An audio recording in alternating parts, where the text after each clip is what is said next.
ఉన్న విశాఖపట్నం ఎయిర్పోర్ట్లో మధ్యాహ్నం పూట పోతే ఈగలు తోలుకుంటున్నారు.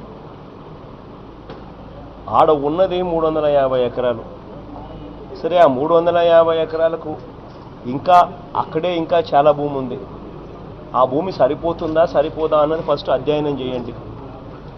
సరిపోదు, కనీసం అక్కడ 1000 ఎకరాలు కూడా లేదు కాబట్టి ఖచ్చితంగా వేరే చోటికి పోవాలి అన్న ఆలోచన ఏదైనా ఉన్నప్పుడు అసలు ఫస్ట్ ఎన్ని ఎకరాలు ఉంది అక్కడ?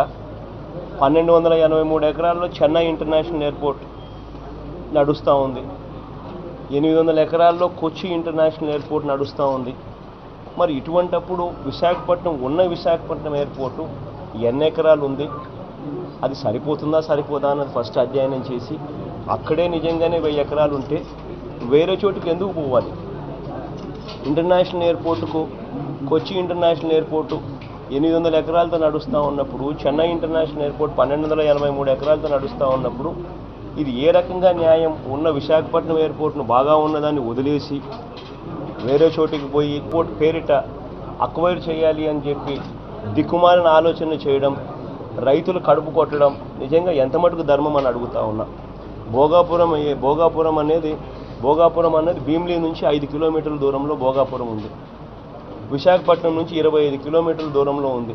ఇక్కడ భూమి పూజ చేస్తూ ఉన్న ఈ అంతర్జాతీయ విమానాశ్రయం ఉత్తరాంధ్రకు కిరీటం కాబోతా ఉంది అని చెప్పి చెప్పడానికి సంతోషపడతా ఉన్నాను. ఈరోజు ఇక్కడ వస్తూ ఉన్నది కేవలం ఎయిర్పోర్టు మాత్రమే కాదు. విజయనగరం, విశాఖ, శ్రీకాకుళం ఈ మూడింటికి కూడా దాదాపుగా సమాన దూరంలోనే ఈ ఎయిర్పోర్టు రాబోతా ఉంది. ఉత్తరాంధ్రకు మొత్తంగా రాష్ట్ర వైభవానికి కేంద్ర బిందువుగా భోగాపురం ఇంటర్నేషనల్ ఎయిర్పోర్టు నిలవబోతా ఉంది అని చెప్పడానికి సంతోషంగా గర్వపడతా ఉన్నాను అని తెలియజేస్తా ఉన్నాను.